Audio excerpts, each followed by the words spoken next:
And joining us now in our book talk segment, great to welcome a man who's written a book about really one of the most fascinating people probably in American or even world history. It's called One Man Against the World, The Tragedy of Richard Nixon. We're joined by Tim Weiner today. He's a former national correspondent for the New York Times, and he joined us by telephone. Tim, good to talk with you. How are you today? Real good, thanks. Yeah, good to have a chance to talk with you really about one of the most, as I said, fascinating political figures of all time. And you really had an opportunity. I understand a lot of the tapes that were I guess, sealed for a while, now all become public. So you had a chance to listen to a lot of those and get some kind of new information for the book, right? Yeah, I got on top of the release of the last 700-800 hours of Nixon tapes and tens of thousands of documents that were declassified over the last couple of years.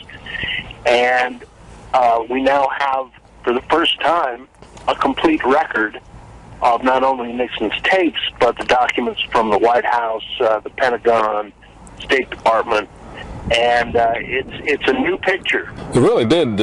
I mean, everybody had stories about him, and we knew a lot about it. But you uncovered some interesting things. Maybe might disturb some people that were things that he did. But I guess that's what made him so fascinating, right? He really had multiple facets to him. You know, no less a man than Martin Luther King met Nixon while he was still vice president in 1958, 10 years before he got elected.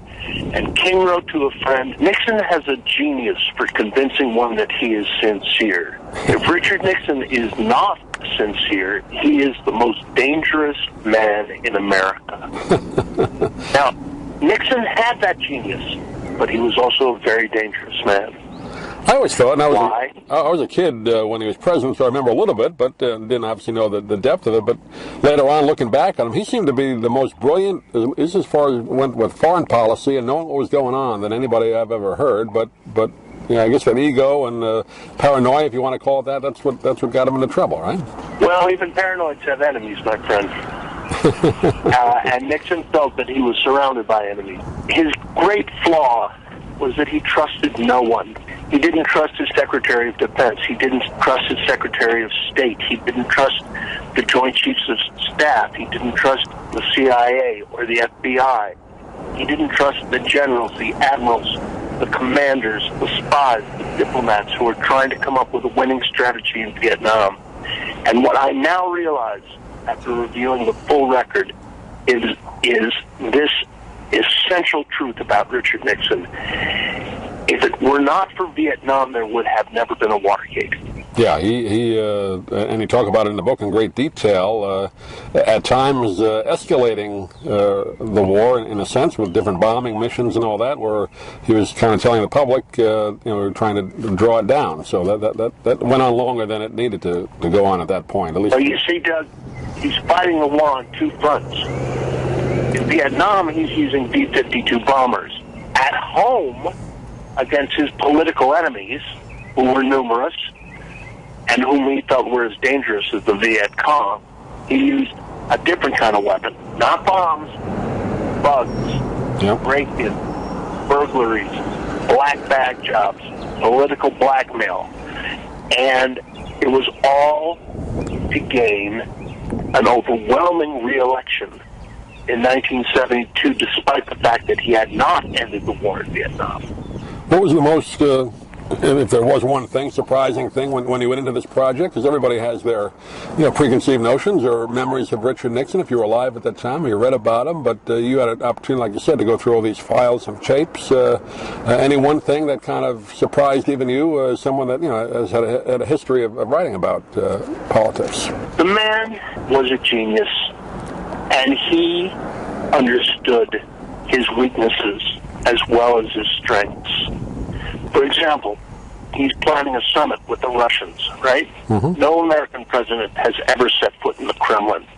And he says on tape that they were gangsters and, quote, "They won't trust me. They won't believe me. You see, they really think I'm a tricky bastard."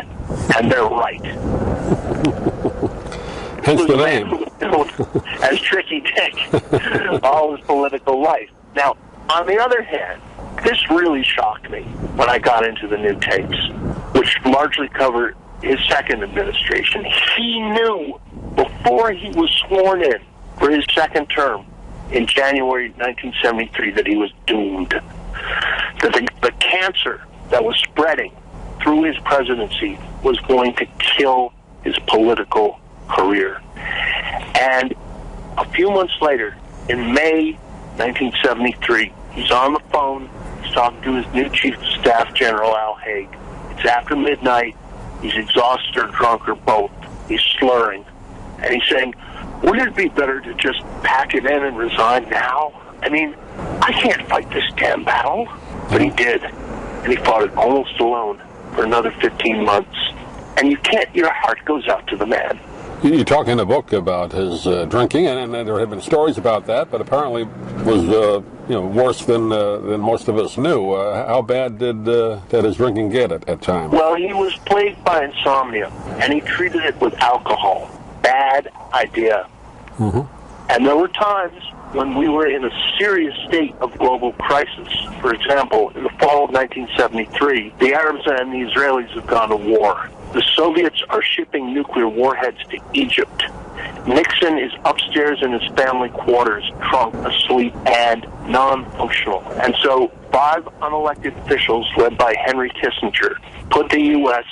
on a global nuclear alert, send 75 nuclear-equipped B-52 bombers aloft, alert the 82nd Airborne, and nobody knows what's about to happen next. If the Soviets land 10,000 troops in Egypt, what are we going to do? Would we have gone to war? We were a ship dead in the water because our president was non-functional. Yeah, and that is a shock. Scary situation. And you talk a lot in the book about the Vietnam War, also about really go into detail about Watergate, and I guess a lot of people had the conception, if he never had those tapes, burned them, or never had them to begin with, that would not have been what it became. Do you subscribe to that, or would it still fallen apart for him? Well, he kept those tapes. Although he said on tape that he should destroy them.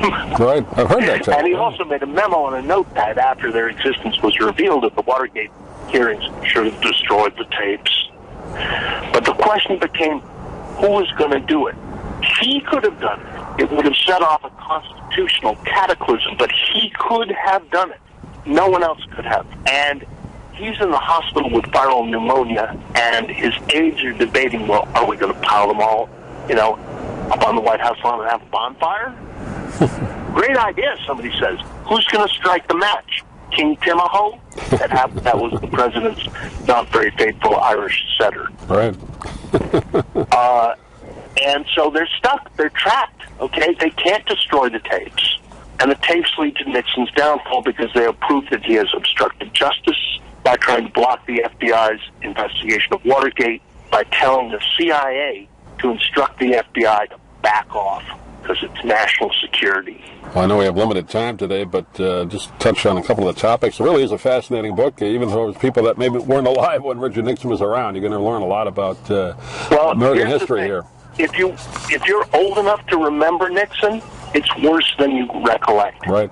If you're too young, it's worse than you can possibly imagine. One Man Against the World, The Tragedy of Richard Nixon is the name of the book. Tim Weiner has been our guest. And Tim, do you have a website you want to direct people to? Yeah, our publisher has set up a website where you can buy the book. It's called One Man Against the World. Just run all those words together, onemanagainsttheworld.com, and you can order the book, listen to an excerpt, see if you like it, read the first chapter, check out the reviews. They're all good, and you'll learn something. Tim, pleasure to talk to you. Again, great job on the book. Hopefully we can talk to you again. Thanks for joining us today. Anytime, Doug. Thank you. If you'd like to order the book we're talking about, please go to DougMilesMedia.com and enter the author's name in the Amazon search box. Thank you for listening. Please come back soon for more conversations here at DougMilesMedia.com. This has been a presentation of Doug Miles Media, all rights reserved. You can listen to or download previous programs at iTunes, Stitcher.com, or Doug Miles Media.